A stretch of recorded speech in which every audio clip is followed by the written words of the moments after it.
Introducción. Un trastorno dramático está a punto de efectuarse en el Oriente Medio y también necesariamente en las demás naciones de la Tierra. Ya es bastante tarde para que el mundo despierte de su letargo y se dé cuenta del significado real de los acontecimientos que a diario suceden en el mundo. ¿Por qué los dirigentes mundiales no ven lo que se avecina? ¿Por qué las mentes más brillantes del mundo están obnubiladas? ¿Por qué los jefes de Estado, los científicos, los educadores, los escritores, analistas de las noticias, banqueros, industriales, dirigentes del mundo de los negocios y el comercio ignoran totalmente lo que está por suceder? Porque han sido víctimas de una educación falsa. Engañados, han cerrado sus mentes para que no disciernan las verdaderas causas que actúan para producir los acontecimientos y las tendencias del mundo. La humanidad ha recibido una educación falsa que le lleva a atacar los efectos sin buscar las causas. Todos los problemas y los males del mundo obedecen a la ley de causa y efecto. Hay una causa que ha producido los conflictos y la guerra, la pobreza, la miseria y la desigualdad, el crimen, la enfermedad y las aberraciones mentales. Pero los dirigentes no lo saben. Los líderes mundiales son la élite educada, pero no fueron educados en las verdades básicas, en el fundamento del saber. Lo más necesario e importante sencillamente no se enseña. Ellos no saben lo que es el hombre ni cuál es el propósito de su existencia. No conocen el propósito ni el significado de la vida. No aprendieron a distinguir entre los valores verdaderos y los falsos. Nunca se enteraron de las causas, el camino de la paz, la felicidad, la abundancia universal, y por otra parte el camino de la guerra, la infelicidad, la desigualdad y el caos mundial. Desconocen por completo el gran propósito que se está desarrollando aquí en la Tierra. Por consiguiente, guían a la humanidad por un camino errado, contrario a ese propósito, y al hacerlo, están causando destrozos a una humanidad desorientada, infeliz y sin esperanza. El mundo no tiene paz porque no conoce el camino de la paz. Los dirigentes hablan de paz, la proclaman y dicen esforzarse por conseguirla. A voz en cuello piden la paz y al mismo tiempo aprueban y aceptan ciegamente el camino que les conduce a la guerra. El mundo sencillamente ha estado andando por el camino errado. Nuestras sociedades adoptan, aceptan y dan el visto bueno a los caminos que están causando todos los males. Ahora nos acercamos rápidamente a la grande y estruendosa explosión final, la cual va a sacudir a los hombres más allá de los límites de la locura. Hay fuerzas que están desarrollando planes, programas, conspiraciones y movimientos que pronto culminarán en una explosión mundial de violencia y caos, tal como jamás hubo antes ni volverá a haber después. Los seres humanos están jugando con fuerzas de la naturaleza que no podrán controlar porque ellos mismos carecen de la prudencia, el conocimiento, la capacidad y la sabiduría para hacerlo. En la insensatez de la ignorancia educada se ha puesto de moda negar la gran causa básica de todas las cosas. Produce satisfacción intelectual hacer de lado el propósito que se está llevando a cabo en la Tierra, así como el plan maestro para su desarrollo, y menospreciar al poder supremo e invisible, que sin embargo pronto va a intervenir para alterar drásticamente el curso de la historia, como la única forma de impedir que la humanidad se borre a sí misma de sobre la faz del planeta. Para los que están muy influenciados por las supercherías de la educación moderna, resulta imposible creer que hace 2500 años el poder supremo del universo haya dicho, por medio del profeta Isaías: «Yo soy Dios, y no hay otro Dios, y nada hay semejante a mí, que anuncio lo por venir desde el principio y desde la antigüedad lo que aún no era hecho. Que digo, mis planes permanecerán y haré todo lo que quiero». Isaías 46, del 9 al 10. Las grandes potencias mundiales formulan sus políticas y diseñan sus planes, pero a la vuelta de la esquina viene una serie de acontecimientos que ocurrirán de manera muy distinta a lo que han planeado esas naciones. ¿Por qué? Existe un gran Dios, quien dice: el Eterno frustra el plan de las naciones y anula las maquinaciones de los pueblos. Pero el consejo del Eterno permanecerá para siempre, los designios de su corazón por todas las generaciones. Desde lo alto de los cielos mira el Eterno, ve a todos los hijos de los hombres, desde el lugar de su morada observe a todos los moradores de la tierra. Él modeló el corazón de cada uno y conoce a fondo todas sus acciones. Salmos 33, del 10 al 15. El mismo Dios eterno dijo: ¿a quién pues me haréis semejante o me compararéis? Dice el Santo: levantad en alto vuestros ojos y mirad. ¿Quién creó estas cosas? Y también, he aquí que las naciones le son como la gota de agua de un cubo, y como menudo polvo en las balanzas le son estimadas. Como nada son todas las naciones delante de él. Isaías 40, 25, 26, 15, 17.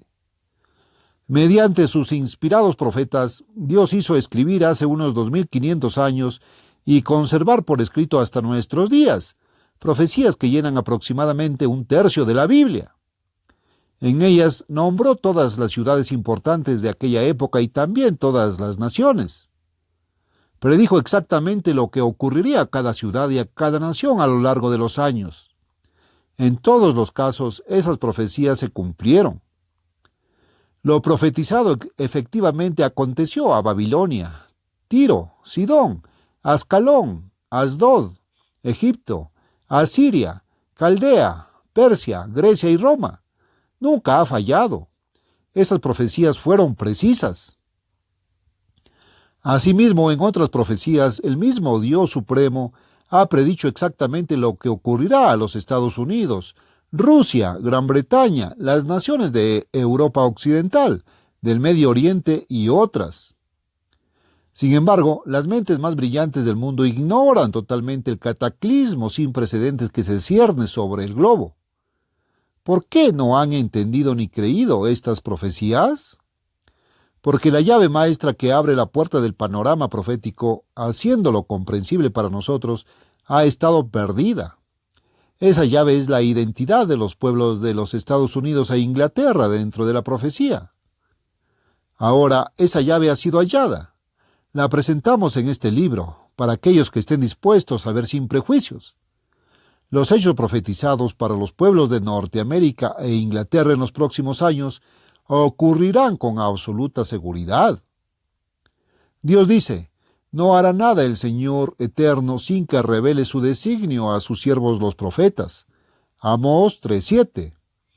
Estos acontecimientos colosales, que dejarán completamente en la sombra a las dos guerras mundiales, sucederán, pero solo después de que se haya publicado la advertencia para aquellos ojos que estén dispuestos a ver. Capítulo 1. La llave maestra ha sido hallada. Aunque suene como algo inconcebible, es la verdad.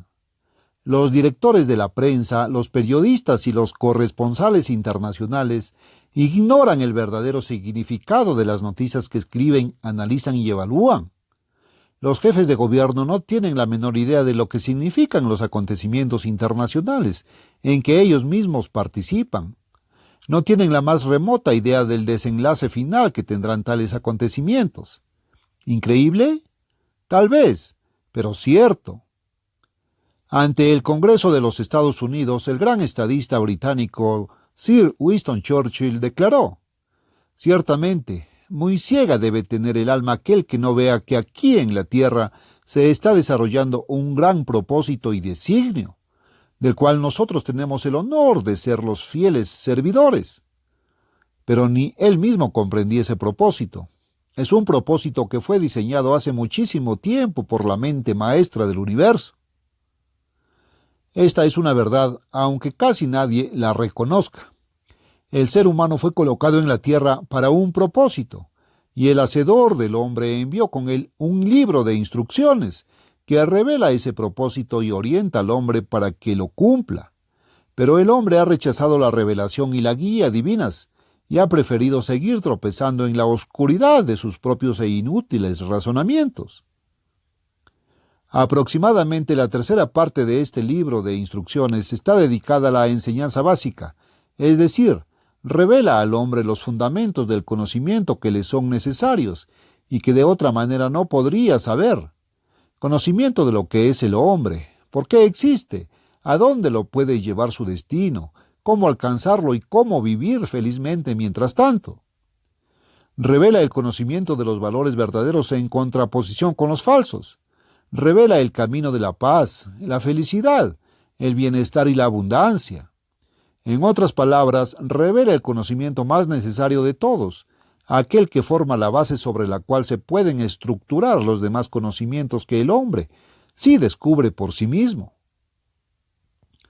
Otra tercera parte, aproximadamente, está dedicada a la historia, los hechos y las experiencias en el cumplimiento del plan maestro durante los primeros 4 milenios de la era del hombre mortal, como ejemplos para orientarnos y advertirnos hoy. Luego queda aproximadamente una tercera parte, entiéndase bien, una tercera parte en la revelación del Hacedor para la humanidad, dedicada a la profecía, que es la historia de acontecimientos futuros, escrita antes de que estos ocurran. Estos hechos pronosticados revelan el gran propósito que se está desarrollando, que se está cumpliendo en este momento. Ahora, veamos por qué los jefes de Estado, los analistas de noticias y las mentes más brillantes de nuestros tiempos fallan, tanto al tratar de comprender el significado de los hechos mundiales que van tomando forma día a día. El que pretende entender el significado verdadero y las implicaciones de las noticias actuales necesita tener como base para esa comprensión el conocimiento racional y correcto del gran propósito, del plan maestro del Creador, del punto en que nos hallamos hoy dentro de este acontecer gradual y predestinado, y de los principales hechos que, según la profecía, están aún por cumplirse. El que carezca de este conocimiento básico y vital, ya sea alguien en el mundo de las noticias o en los círculos gubernamentales, no podrá entender los hechos que ocurren hoy en el mundo, ni mucho menos a dónde estos nos llevan.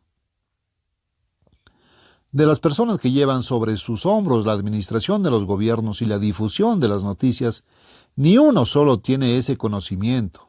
¿Por qué? Por 2 razones primordiales.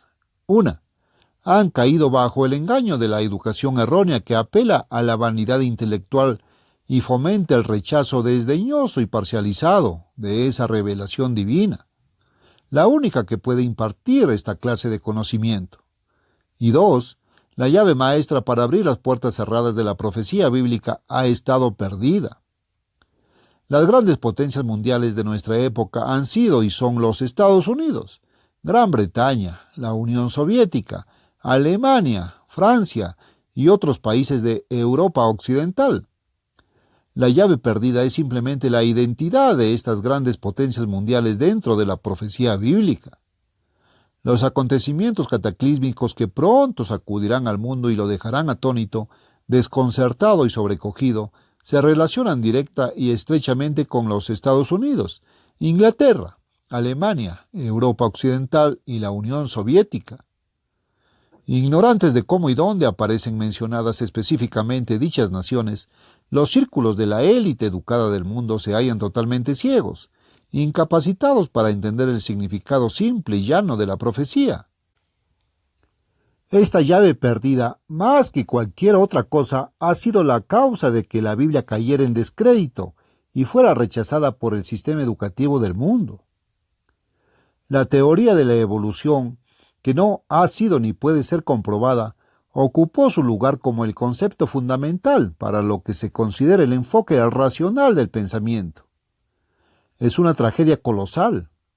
En esta era de supuesto racionalismo y progreso del pensamiento universal, los pueblos, educados dentro de la falsedad y el engaño, se encuentran tanteando y vacilando en la oscuridad de la ignorancia, el equívoco y la confusión, fatalmente desconocedores del cataclismo global hacia el cual el mundo se dirige vertiginosamente.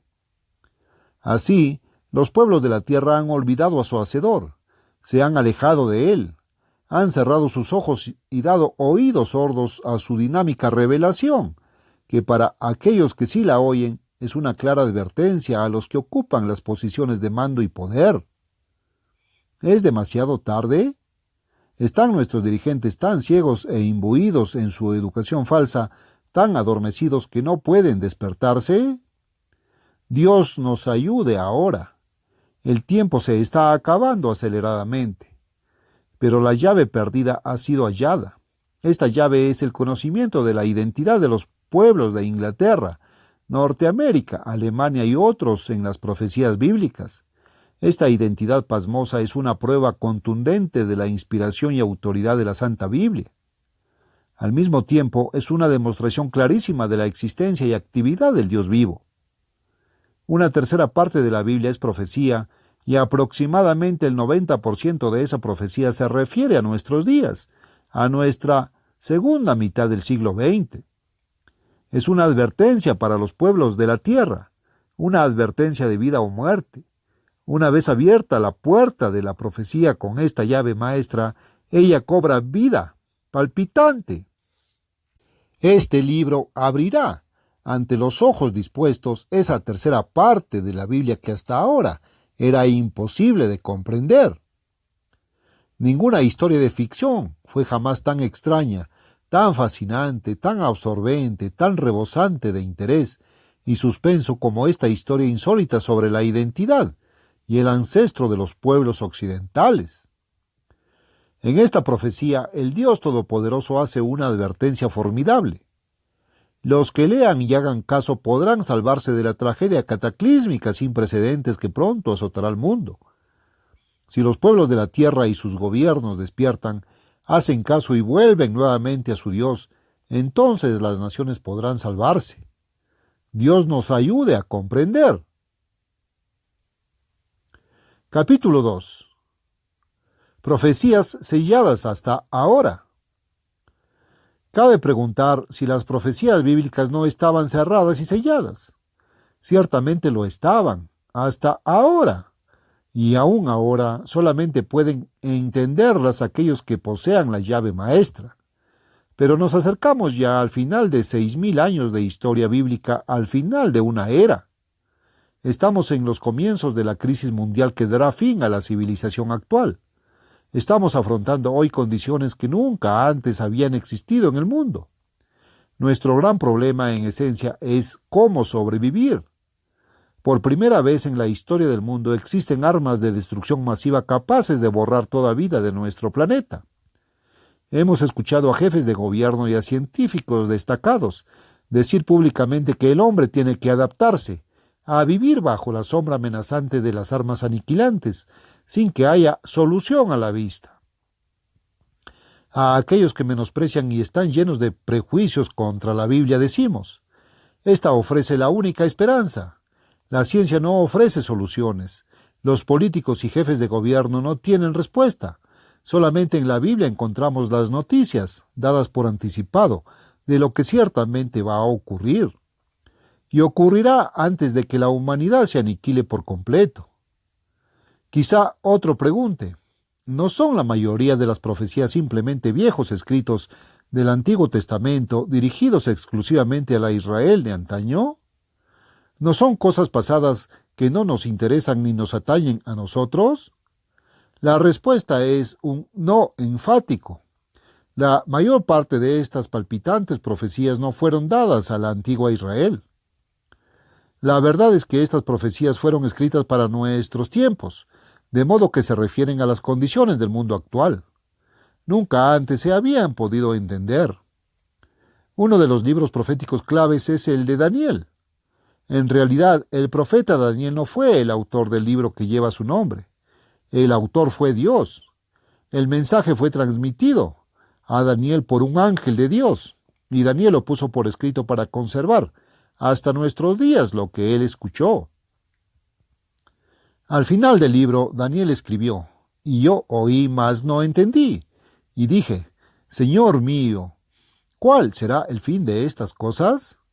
Él respondió: anda, Daniel, pues estas palabras están cerradas y selladas hasta el tiempo del fin, y ninguno de los impíos entenderá, pero los entendidos comprenderán. Daniel 12 del 8 al 10. De manera que las profecías de Daniel estaban cerradas y selladas hasta ahora.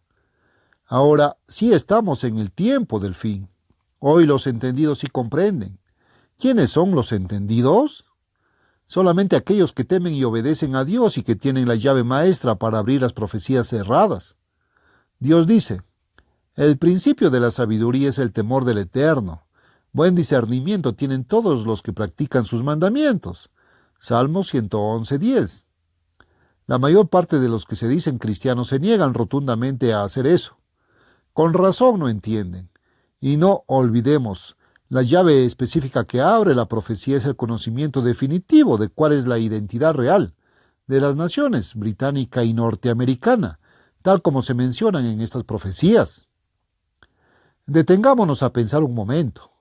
Si Daniel no pudo comprender las profecías que él mismo escribió, si estaban cerradas y selladas hasta el tiempo del fin, hasta la segunda mitad del siglo XX, tal como lo dijo el ángel, entonces estaban selladas también para los antiguos israelitas de esa época. No contenían mensaje alguno para los tiempos de Daniel. Pensemos un poco más. Estas profecías no podían ser para el antiguo reino de Israel, ya que ese pueblo ni siquiera pudo conocerlas.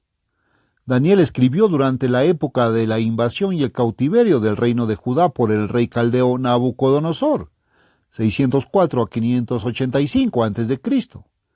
Pero el reino de Israel había sido destruido 117 a 133 años antes de que Daniel escribiera, pues había sido invadido y conquistado, y sus habitantes sacados de Palestina y transportados como esclavos a Asiria entre los años 721 y 718 a.C. Segunda de Reyes 17-18, 23-24. Años antes de que Daniel escribiera su libro, la mayor parte de los asirios habían emigrado de su país hacia el noroccidente, rumbo a Europa, llevando consigo a aquellos esclavos israelitas. ¿Hasta dónde llegaron? ¿Dónde se asentaron finalmente? Esto no se sabía entonces, y se hablaba de estos israelitas como las 10 tribus perdidas. Mas hoy sí lo sabemos. Hoy, tal como escribió Daniel 12:4, la ciencia, el conocimiento, ha ido en aumento. El paradero de las 10 tribus perdidas es uno de los antiguos misterios que hoy ya está descifrado. Pero en tiempos de Daniel ellas habían desaparecido, como si se las hubiera tragado la tierra. La profecía de Daniel no fue, pues, un mensaje para el antiguo reino de Israel. Pensemos más. Tampoco fue un mensaje para el antiguo reino de Judá.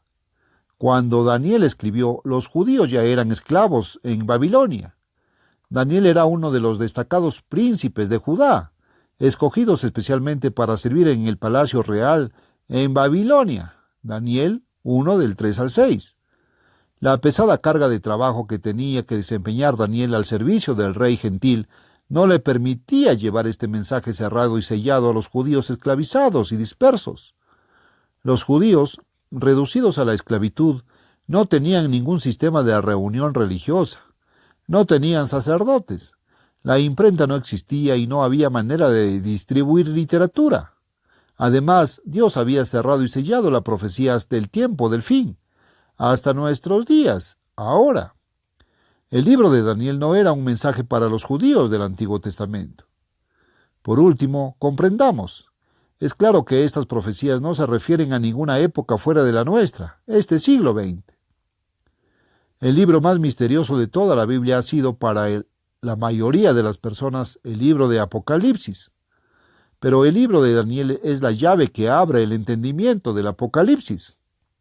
Este último es el único libro que nos presenta los acontecimientos mundiales, mencionados en otras profecías, correlacionados en orden, siguiendo una secuencia cronológica. El libro de Apocalipsis, pues, contiene la clave para unir todas estas profecías en su correcto orden cronológico. Pero este libro también estaba cerrado y sellado hasta nuestros días. Debemos entender que Jesucristo es el revelador, que Él ha quitado los sellos y ha abierto este libro misterioso para que podamos comprenderlo. Para resumir, la profecía fue escrita y conservada para nuestros días. Aproximadamente el 90% de las profecías se refieren realmente a esta segunda mitad del siglo XX, y la clave para entenderlas es la identidad de los Estados Unidos y Gran Bretaña en la profecía. La Gran Bretaña y los Estados Unidos no llegaron a ser grandes potencias mundiales hasta el siglo XIX.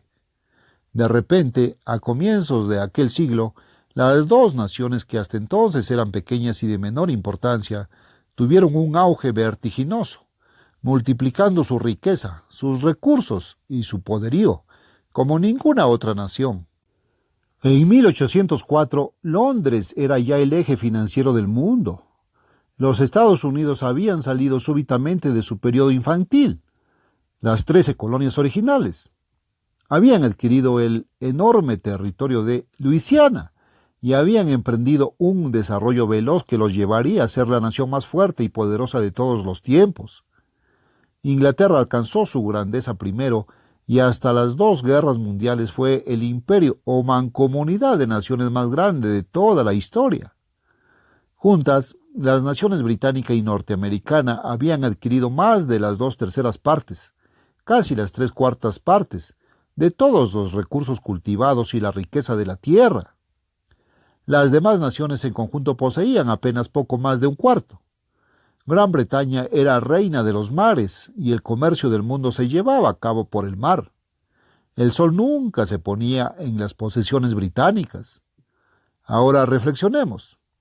Si la tercera parte de la Biblia consiste en profecías acerca de las situaciones mundiales, y si cerca del 90% de esas profecías se refieren a acontecimientos nacionales e internacionales de nuestra época, es lógico pensar que en ellas se dejen de mencionar las principales potencias de hoy.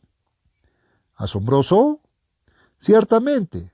Sin embargo, el sol británico ya se ha ocultado tal como fue profetizado. Los mismos escritos que predijeron la grandeza de Inglaterra hablaron también de lo que le ocurriría enseguida. Y efectivamente, Inglaterra ya ha quedado reducida a una potencia de segunda o tercera categoría. ¿Y los Estados Unidos? Hoy ese país se encuentra tratando de hacer frente a prácticamente todos los dolores de cabeza y los problemas de este caótico y violento mundo de la posguerra. Los Estados Unidos han ganado su última guerra. El pequeño Vietnam del Norte los tuvo a raya y otros países también contribuyen a menoscabar su fuerza, pero el coloso de América ni siquiera se da cuenta de ello, tal como Dios lo pronosticó. En el panorama mundial, nada hay tan importante ahora como saber a cuáles naciones modernas se refieren los centenares de profecías bíblicas, y particularmente cuáles hablan de los pueblos británico y norteamericano, describiendo vívidamente su auge repentino como potencias y revelando las causas de esa grandeza. Estas son profecías que describen con absoluta claridad el actual dilema internacional y abren los ojos del lector para ver lo que depara el futuro inmediato a los distintos países del mundo y cuál será su fin. Capítulo 3. ¿Por qué los judíos nunca heredaron la grandeza nacional prometida a Israel?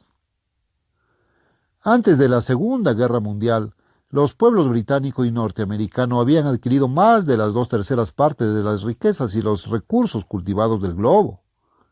Y todo esto lo adquirieron con una increíble rapidez, a partir del año 1800. Nunca antes en la historia había ocurrido algo semejante. Nunca antes un pueblo o una nación se había extendido ni había crecido tan rápida y repentinamente hasta alcanzar semejante poderío y magnitud. Sin embargo, vemos ante nuestros ojos el empequeñecimiento y la desaparición de esta grandeza, esta riqueza y este poderío. En el caso de Gran Bretaña, el país se está desintegrando aún más rápidamente de lo que se desarrolló. Casi de la noche a la mañana ha quedado privado de sus colonias, sus posesiones y sus fuentes de riqueza, y ha quedado reducido a una potencia de segunda o tercera categoría. ¿Por qué? Hay una razón que tiene mucho que ver con la historia y con las promesas divinas dadas a Israel, promesas que el pueblo judío no ha heredado. Y ahora, si el pueblo y el gobierno de los Estados Unidos no hacen caso y actúan inmediata y drásticamente, ese país está destinado a caer aún más rápidamente en la ignominia, perdiendo todo su poderío, grandeza y riqueza nacional, y por la misma razón. Por nuestro propio bien, debemos leer y entender esa historia y abrir nuestros ojos a las promesas y las advertencias divinas que han pasado inadvertidas a los pueblos de la tierra. Esta historia bíblica es clara y sencilla y lleva al conocimiento del ancestro y la identidad de los pueblos modernos. Es una historia más pasmosa, más fascinante y más extraña que cualquier obra de ficción, pero es verdad. Aunque pocos se han dado cuenta al leer las Sagradas Escrituras, hace siglos esa misma grandeza, riqueza y poderío fueron prometidos por el Todopoderoso a Abraham. Es preciso que entendamos el hecho de que la Sagrada Biblia es el libro peculiar de una sola nación, los hijos de Israel. Esto es innegable. La Biblia, desde el Génesis hasta el Apocalipsis, es primordialmente la historia de una sola nación o pueblo, Israel. Las demás naciones se mencionan solamente en cuanto se relacionan con Israel. Todas las profecías bíblicas se refieren también primordialmente a este pueblo de Israel y a las demás naciones solamente en cuanto ellas tengan que ver con él. La Biblia nos narra la historia de estos israelitas y su Dios. Fue inspirada por el Dios de Abraham, Isaac y Jacob. Fue escrita exclusivamente por israelitas y fue conservada por estos mismos israelitas hasta después de escribirse el Nuevo Testamento. En sus pasajes leemos que todas las promesas y los pactos de Dios, la adopción como hijos y la gloria, pertenecen exclusivamente a Israel. Romanos 9:4. Pero la Biblia, siendo un libro israelita, escrito acerca de la nación de Israel y destinado principalmente para ella, inspirado por su Dios a través de sus profetas, es, sin embargo, el libro más difundido en nuestro mundo occidental. Los pueblos de habla inglesa, los que más leen y difunden la Biblia son, sin saberlo, los que heredaron las promesas nacionales y físicas dadas a Israel hace tanto tiempo. Para poder entender la Sagrada Biblia es necesario, pues, saber quiénes son estos israelitas de los cuales habla. Esto hay que saberlo también para realmente comprender la situación actual de las naciones modernas en esta hora crítica para el mundo. Recordemos, al empezar la fascinante historia, que la Biblia no solamente habla de cosas espirituales, sino también de cosas materiales, carnales y nacionales. No demos carácter espiritual a las cosas nacionales, ni físico a las cosas espirituales. Entendamos la palabra sagrada de Dios tal como es. Antes de Moisés no había ninguna nación que fuera conocida como el pueblo particular de Dios. Antes de Moisés no había palabra de Dios escrita, no había sagradas escrituras inspiradas, no había Biblia. Durante más de 2500 años, 2 milenios y medio, la humanidad siguió su curso sin ninguna revelación escrita de Dios.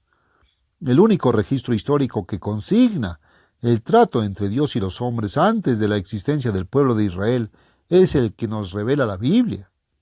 Y lo que es más asombroso aún, solamente los 11 primeros capítulos, de un total de 50 en el Génesis, son dedicados a la narración de lo que fue toda la historia del mundo antes de Abraham, padre de los israelitas. ¿Sorprendente? La Biblia dedica solamente 11 capítulos de su primer libro para relatar la historia de los primeros 2000 años, aproximadamente la tercera parte de la vida de la humanidad. Dios comenzó este mundo con un solo hombre, Adán. Todo lo que Dios hace mediante los seres humanos comienza de una forma muy pequeña y crece como el grano de mostaza. Con este primer hombre, Dios se comunicaba directa y personalmente. Le reveló todo el conocimiento esencial que de otra manera sería inaccesible para la mente humana, la esencia básica de todo el conocimiento. ¿Qué es el hombre? ¿Por qué está aquí? ¿Cuál es el propósito de la vida? ¿Cuál es el camino de vida que trae paz, salud, prosperidad, felicidad? ¿Cuál es el fin del hombre? ¿Su destino? Dios reveló este fundamento del saber al primer hombre. Dios se reveló a sí mismo ante Adán, como el creador y gobernante eterno de la tierra y de todo el universo. Le reveló a Adán que éste, a diferencia de los animales, había sido hecho en la forma y semejanza de su creador, con poderes mentales que ninguna otra criatura física poseía. Además, contaba con el potencial de aplicar su libre albedrío para desarrollar el carácter mismo de Dios y heredar la vida eterna en el reino de Dios. Le reveló el camino de vida que le daría todo lo que él pudiera desear: paz, vida agradable, felicidad, abundante bienestar. Con el propósito de que estas bendiciones se produjeran y lograran el efecto deseado, Dios había puesto en acción sus leyes espirituales inexorables. Mas Adán escuchó a Satanás y prefirió hacer caso a su propio entendimiento humano. Por consiguiente, desobedeció a Dios, rechazó el camino que habría conducido a los resultados deseados y se lanzó por el sendero humano del egoísmo, la codicia y la vanidad. La especie humana comenzó a multiplicarse y los hijos de Adán siguieron ese sendero de la naturaleza humana inspirada por Satanás. La Biblia solamente menciona a 3 personas anteriores a Abraham que aceptaron el camino de vida de Dios, solamente 3 durante más de la tercera parte de la historia de la humanidad. Abel fue llamado justo, Enoc caminó con Dios, y Noé fue pregonero de justicia, que es simplemente obediencia al gobierno de Dios. Salmo 119, 172. Fuera de estos 3 y posiblemente Sem, no se menciona a ningún otro antes de Abraham que se hubiera entregado al gobierno del Eterno. Ya en tiempos de Abraham, los hombres habían perdido todo conocimiento del verdadero creador y gobernante, la revelación de su propósito y su camino hacia la paz, la felicidad y la vida eterna. Habían proseguido sus propios caminos e inclinaciones, yendo en sentido contrario a las leyes espirituales de Dios. El pecado y la violencia llenaron el mundo. Tal era el mundo de entonces, desorientado y lejos de Dios y del conocimiento de los grandes beneficios que se derivan de someterse a Él y adorarlo. En un mundo así se hallaba un hombre honesto y recto, sumiso y dócil, fuerte y motivado. Dios le dio un mandamiento para probar su obediencia. A este individuo, Abraham, Dios le dijo: «Vete de tu tierra y de tu parentela y de la casa de tu padre a la tierra que te mostraré, y haré de ti una nación grande». Génesis 12, 1, 2. Esta era una orden que encerraba a la vez una condición y una promesa. La promesa se realizaría siempre y cuando se cumpliera la condición de obediencia. Así pues, como Dios había iniciado el mundo con un solo hombre, comenzó también su propia nación con un solo hombre, Abraham. El mundo que se ha desviado lejos de Dios y de las bendiciones que podría tener si se sometiera a Él y lo adorara, comenzó con un hombre que se rebeló contra Dios y rechazó su gobierno.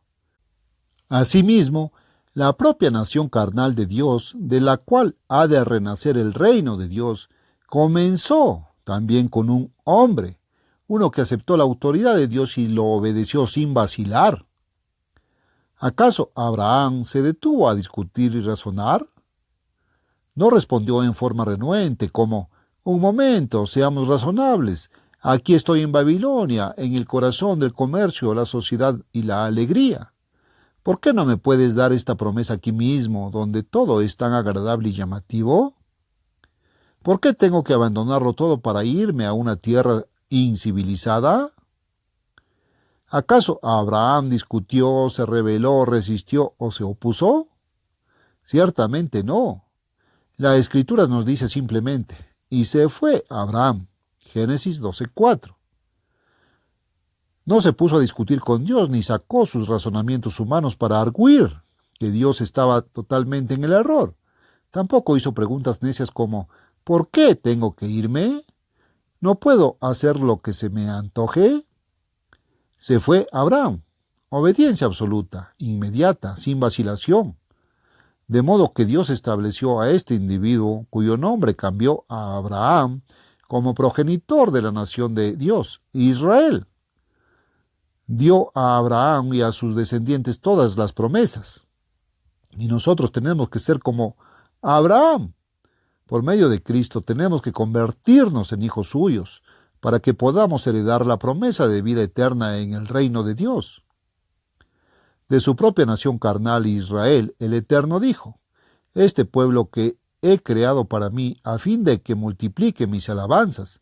Isaías 43:21. Esta profecía ha de cumplirse pronto. Pocos han captado la dualidad que caracteriza todo el plan que Dios está cumpliendo aquí en la tierra. Hubo el primer Adán, material y carnal, luego Cristo, el postrer Adán, espiritual y divino. El antiguo pacto, solamente material y temporal, y el nuevo pacto, espiritual y eterno. Dios hizo al hombre mortal y físico, del polvo de la tierra, y perteneciente al reino humano, pero mediante Cristo puede ser engendrado por Dios para convertirse en espiritual, inmortal y miembro del reino de Dios. De igual manera, las promesas que Dios hizo a Abraham también tenían dos fases, una material y nacional, la otra espiritual e individual. La promesa espiritual del Mesías y de la salvación a través de él es bien conocida por cualquier estudiante de la Biblia. Se sabe que Dios dio a Abraham la promesa espiritual del Cristo, que sería descendiente suyo, y que a través de Cristo nos llega la salvación. Pero casi nadie sabe lo que es la salvación, ni cuáles son las promesas de salvación que podemos recibir a través de Cristo, ni cómo podemos recibirlas, ni cuándo. Pero esto sería tema de otro libro. Lo esencial dentro del tema de este libro es que Dios también hizo otra promesa, completamente distinta, una sorprendente promesa de tipo nacional y material, que ha pasado casi totalmente inadvertida. Leamos de nuevo cómo Dios llamó a Abraham y notemos la naturaleza dual de sus promesas. Pero el Eterno había dicho a Abraham: vete de tu tierra y de tu parentela y de la casa de tu padre a la tierra que te mostraré, y haré de ti una nación grande, y serán benditas en ti todas las familias de la tierra. Génesis 12 del 1 al 3. Nótese la doble promesa. 1. Haré de ti una nación grande. Esta es la promesa material, nacional, de que sus hijos carnales se convertirían en una nación grande. Es una promesa que tiene que ver con el linaje. 2. Y serán benditas en ti todas las familias de la tierra. Esta es la promesa espiritual que tiene que ver con la gracia. La misma promesa se repite en Génesis 22:18. En tu simiente serán benditas todas las naciones de la tierra. Esta simiente se refiere a Cristo, como lo afirma claramente Gálatas 3:8-16.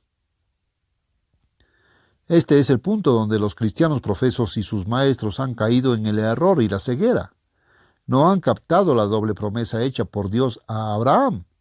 Reconocen la promesa mesiánica de la salvación espiritual a través de la simiente que es Cristo, y creen que lo que se prometió fue que el ser humano iría al cielo al morir. Este es un punto clave, el punto donde el cristianismo tradicional se desvía de la verdad.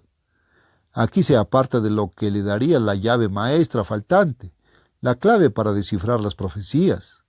No se da cuenta de que Dios le dio a Abraham dos tipos de promesas, unas concernientes a la progenie física y otras a la gracia espiritual. Debe quedar muy en claro que la promesa de la nación grande se refiere a la progenie carnal. No es la misma promesa de la simiente, a la cual se refiere Gálatas 3:16. Esta última es la promesa de la venida de Jesucristo, hijo de Abraham e hijo de Dios. La promesa de la nación grande tiene que ver con la descendencia natural, carnal, plural, y esto se confirma más tarde cuando Dios la repite con mayor detalle. Leámosla cuidadosamente y entendamos estas promesas. Y siendo Abraham de edad de 99 años, se le apareció el Eterno y le dijo: Yo soy el Dios Todopoderoso. Anda delante de mí y sé perfecto, y pondré mi pacto entre mí y ti, y te multiplicaré en gran manera. Y serás padre de muchedumbre de gentes, y no se llamará más tu nombre Abraham, sino que será tu nombre Abraham, porque te he puesto por padre de muchedumbre de gentes, y haré naciones de ti, y reyes saldrán de ti. Génesis 17 del 1 al 6. Nótese que la promesa aquí es condicional. Depende de que Abraham lleve una vida de obediencia. La nación grande se convierte ahora en muchedumbre de gentes, en naciones, plural, más de una. Esto no puede referirse a una sola simiente. Cristo, como lo demuestra el versículo 6. Y te multiplicaré en gran manera y haré naciones de ti, y reyes saldrán de ti. Estas naciones y reyes saldrán de Abraham. Esto es una generación física que se trata de muchedumbre de gentes, no de un solo descendiente a través del cual individuos dispersos pueden convertirse en hijos de Abraham, al ser engendrados espiritualmente. Gálatas 3:29. Los cristianos dispersos e individuales no forman naciones. Cierto es que la Iglesia se llama un real sacerdocio, nación santa, 1 de Pedro 2:9, pero la Iglesia de Cristo no está dividida en naciones. Aquí se está hablando no de la gracia, sino de la promesa nacional. Y estableceré mi pacto entre mí y ti, y tu descendencia después de ti en sus generaciones. Y te daré a ti y a tu descendencia después de ti la tierra en que moras, toda la tierra de Canaán, Palestina, en heredad perpetua, y seré el Dios de ellos. Génesis 17:7-8. Nótese que la tierra, la posesión material, se promete a los descendientes, en plural, puesto que dice que es el Dios de ellos, no de él. Ahora, examinemos esta promesa cuidadosamente. El potencial de convertirse en grandes naciones depende de las promesas que el eterno Creador hizo a Abraham. La única esperanza de vida después de la muerte para cualquier individuo, cualquiera que sea su raza, nacionalidad o religión, depende de la parte espiritual de estas promesas hechas a Abraham, la parte que habla de la gracia que sería dada por la simiente, Jesucristo el Mesías. Estas no son promesas casuales y carentes de importancia. Son básicas, son el fundamento de grandes potencias mundiales y la base de la salvación espiritual personal. Son la esperanza de vida eterna para todo ser humano. Estas son promesas magníficas. El Dios creador basó en ellas el futuro de toda la humanidad. Jesucristo vino para confirmar las promesas hechas a los padres, Romanos 15:8, los cuales fueron Abraham, Isaac y Jacob. Una persona escéptica con una mente hostil a Dios y a sus promesas y propósitos subestima estas profecías diciendo, ¿pero cuáles son estas naciones? ¿Naciones al estilo siglo XX? ¿Naciones de 100 millones de habitantes? No seamos tontos. Los hombres que escribieron la Biblia no tenían noción alguna de países grandes tal como los hay en la actualidad. Se referían solo a países pequeños como los que existían entonces, países cuyos habitantes no sumaban más de los de una ciudad de hoy. ¿Y qué área estaba comprendida en la promesa? Se supone que Dios prometió en herencia la tierra de Canaán, como se menciona en el versículo 8 de Génesis 17. Entonces, al prometer la tierra nuevamente a Jacob, la única extensión incluida fue la tierra en que estás acostado. Génesis 28:13. ¿Cuál era su extensión? No más de un rectángulo pequeñísimo, quizá de 2 metros de largo por 1 de ancho. ¿Alguien realmente se atrevió a lanzar semejante argumento? Respondámosle. Veamos qué fue lo que se prometió en la fase de las promesas relacionadas con la descendencia de Abraham, las promesas físicas materiales nacionales.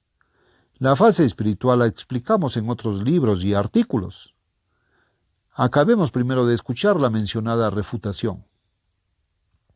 Esa promesa acerca de las naciones fue escrita en hebreo, y la palabra hebrea traducida como naciones o muchedumbres de gentes en español es goy, plural goim, para indicar más de una. Esta palabra hebrea significa simplemente gente. Podrían ser unos pocos hijos o nietos de Abraham. Hacemos mención de esto porque un llamado estudioso hizo esta misma afirmación, pretendiendo así rechazar toda esta importante verdad. Si el lector se toma el trabajo de buscar el significado de la palabra hebrea goy, se dará cuenta de que quiere decir nación, o en plural naciones, o gentes, cualquiera que sea la magnitud de la población. Esta es la palabra que más frecuentemente se usa en el Antiguo Testamento para señalar las distintas naciones del mundo, incluso las más grandes. En la profecía de Joel 3:2, Dios dice que reunirá a todas las naciones. Esa profecía se refiere a un tiempo futuro, a este siglo XX, y la palabra hebrea que allí se usa es goim, para referirse a naciones tales como Rusia, Alemania, Italia, China, India, bastante grandes todas ellas. Además, Dios prometió que los descendientes humanos, carnales, de Abraham, se convertirían en una nación grande. Génesis 12:2. Le dijo, te multiplicaré en gran manera. Génesis 17:2. Serás padre de muchedumbre de gentes. Versículo 4. Y te multiplicaré en gran manera y haré naciones de ti. Versículo 6. A medida que vamos leyendo otras profecías y promesas, vemos que el lenguaje bíblico está hablando de naciones grandes y poderosas. Ahora bien, ¿cuánto territorio? En Génesis 17:8 Dios prometió toda la tierra de Canaán, pero en otros pasajes prometió mucho más aún. Génesis 15:18 nos dice, aquel día hizo el Eterno un pacto con Abraham, diciendo, a tu descendencia daré esta tierra desde el río de Egipto hasta el río grande, el río Éufrates. El Éufrates queda bastante lejos, hacia el oriente, en la antigua tierra de Babilonia, que hoy es Irak. Por último, todos los argumentos de este escéptico quedan desbaratados y ridiculizados al leer el versículo que sigue al que él mismo citó cuando sostuvo que la promesa incluía solamente un pedacito de tierra de 2 metros por 1. Será tu descendencia como el polvo de la tierra, y te extenderás al occidente, al oriente, al norte y al sur. Génesis 28:14. Aquí el tamaño de las naciones o de la muchedumbre de gentes se compara con el número de partículas del polvo que hay en el mundo. En otros pasajes, Dios compara las poblaciones de estas naciones prometidas con los granos de arena en la playa y con las estrellas, una multitud incontable. A medida que prosigamos, la magnitud y la realidad de estas promesas se harán muy evidentes. Notemos de nuevo muy cuidadosamente que los judíos nunca han sido más de una nación. No son ni han sido jamás muchas naciones. Tenemos, pues, una profecía importantísima, una promesa solemne del Dios Todopoderoso que no se cumplió en Cristo, ni en los cristianos, ni en los judíos. Tenemos que buscar varias naciones que no son ni la iglesia ni el pueblo judío. Aunque parezca increíble, esto tiene que ser así, pues de lo contrario la promesa de Dios sería falsa. Dios sometió a Abraham a la prueba de fe, y Abraham obedeció hasta el punto de estar dispuesto a sacrificar a su propio hijo. Cumplido este hecho, el pacto dejó de ser condicional. Desde ese momento en adelante fue un pacto incondicional. Por mí mismo he jurado, dice el Eterno, que por cuanto has hecho esto y no me has rehusado tu hijo, tu único hijo, de cierto te bendeciré y multiplicaré tu descendencia como las estrellas del cielo y como la arena que esté a la orilla del mar, y tu descendencia poseerá las puertas de sus enemigos. Hasta allí las promesas nacionales, las de la progenie de Abraham. En tu simiente, Cristo, serán benditas todas las naciones de la tierra. Esta promesa es espiritual, de la gracia, por cuanto obedeciste a mi voz. Génesis 22, 16 al 18. Ahora, la promesa es incondicional. Dios ha jurado y cumplirá. Él no promete hacer estas cosas si Abraham o sus hijos hacen tales otras. Promete hacerlas por cuanto Abraham ya cumplió su parte del acuerdo. Si estas promesas pudieran anularse o incumplirse, entonces no hay ninguna promesa firme en la Biblia. Estas promesas no se pueden incumplir ni anular, pues Dios ha dicho, el cielo y la tierra pasarán, pero mis palabras de ningún modo pasarán. Lucas 21:33. Ahora Dios tiene que cumplir su parte, sin defecto. Nótese un detalle adicional en la promesa. Las naciones que han de ser formadas por la progenie de Abraham poseerán las puertas de sus enemigos. Una puerta es un paso estrecho por donde se entra o se sale. En términos nacionales, una puerta sería un paso como el Canal de Panamá, el Canal de Suez o el Estrecho de Gibraltar. Esta promesa se repite en Génesis 24:60 a la nuera de Abraham. Sé madre de millares, y posean tus descendientes las puertas de sus enemigos. Los descendientes de Abraham, pues, serían dueños de los pasos estratégicos de sus enemigos. Esto no lo han cumplido los judíos, ni podrá cumplirse una vez que Jesucristo regrese para gobernar a las naciones y establecer la paz mundial. La promesa solo puede cumplirse en el mundo actual. De lo contrario, tendríamos que negar la Biblia como palabra autorizada de Dios. Tenemos que buscar un pueblo que forme más de una nación, pero que sean todos el mismo pueblo, hijos de Abraham, y que posean o hayan poseído en la historia las puertas y los pasos estratégicos del mundo. De lo contrario, invalidaríamos la palabra de Dios. Esta es una prueba de la inspiración de la Biblia y del poder de Dios para gobernar este mundo. Estas formidables promesas se repitieron a Isaac y a Jacob. Ismael y los demás hijos de Abraham quedaron eliminados de este derecho de primogenitura.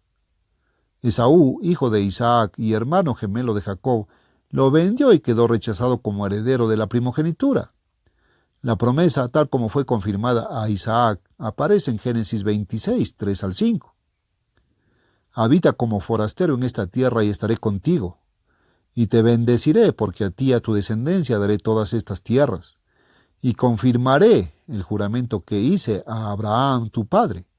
Multiplicaré tu descendencia como las estrellas del cielo, y daré a tu descendencia todas estas tierras.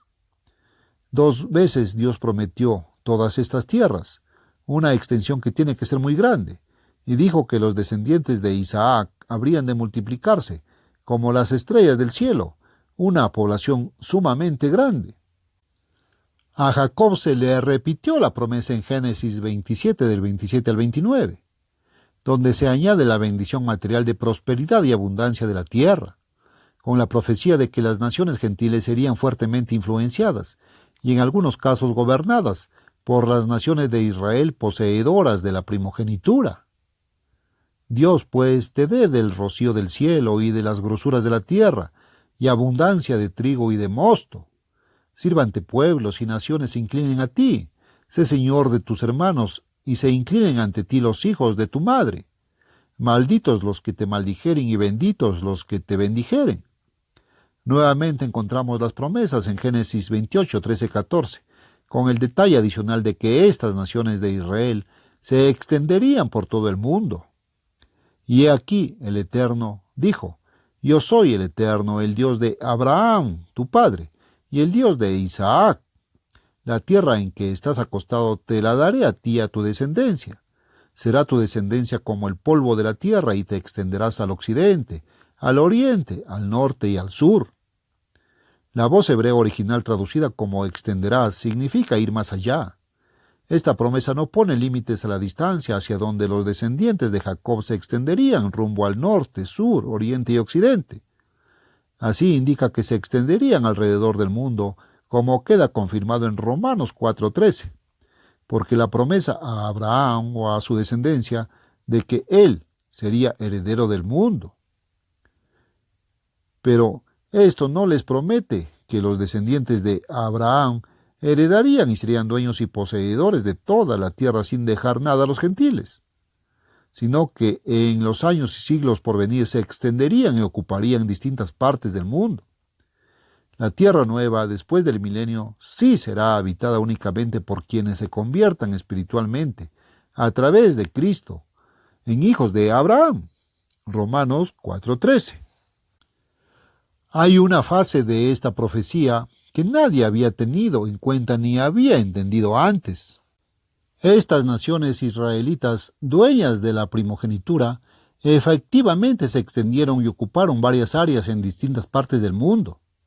Esto ocurrió después de los años 721 a 718 a.C., cuando Israel fue capturada y transportada lejos de su propia tierra prometida de Samaria, en lo que hoy se conoce como Palestina.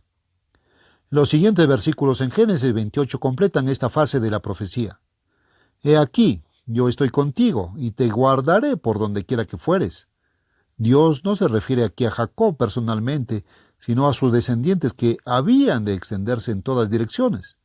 y volveré a traerte a esta tierra, porque no te dejaré hasta que haya hecho lo que te he dicho. Versículo 15. Esta profecía, llena de significado, pero escasamente comprendida, se cumplirá a la segunda venida de Cristo. Jeremías 23, 7, 8 y 54, 6, 19, 20, así como otras profecías, explican esto con mayor detalle. Más tarde, Dios se apareció a Jacob, cuyo nombre fue cambiado a Israel, y definió más precisamente la composición de las naciones en los siguientes términos. También le dijo Dios: yo soy el Dios omnipotente, crece y multiplícate. Una nación y conjunto de naciones procederán de ti, y reyes saldrán de tus lomos. Génesis 35:11. Así pues, las naciones incluirían una gran nación rica y poderosa, y otro conjunto de naciones, una mancomunidad. Debemos tomar atenta nota de este hecho porque es crucial para poder comprender la importantísima clave de la profecía, la que revela el significado de los acontecimientos mundiales de hoy. Esta promesa jamás se cumplió en los judíos. No se puede espiritualizar interpretándola como algo heredado solo por Cristo. No puede referirse a la iglesia, pues hay una sola iglesia verdadera reconocida por la Biblia, y esta no forma una nación ni un conjunto de naciones, sino un cuerpo de personas dispersas entre muchas naciones y llamadas individualmente. Sin embargo, esta profecía tiene que tener su propio cumplimiento, pues de lo contrario negaríamos la fidelidad de la palabra sagrada de Dios. He aquí el enigma de los tiempos. ¿Se ha dejado de cumplir esta profecía? Hay quienes han perdido la fe en Dios y han rechazado la Biblia porque creyeron que estas promesas nacionales jamás se llegaron a cumplir. De la respuesta a esta pregunta insólita depende la prueba y la autoridad de la Biblia, como palabra revelada de Dios. De ella depende la prueba de la existencia misma de Dios. El pueblo judío no cumplió estas promesas. Ellas no se refieren a la iglesia. El mundo, con sus grandes dirigentes eclesiásticos, no tiene noticia de que se haya dado cumplimiento a la promesa. ¿Acaso Dios falló? ¿O cumplió su promesa formidable sin que el mundo se diera cuenta de ello?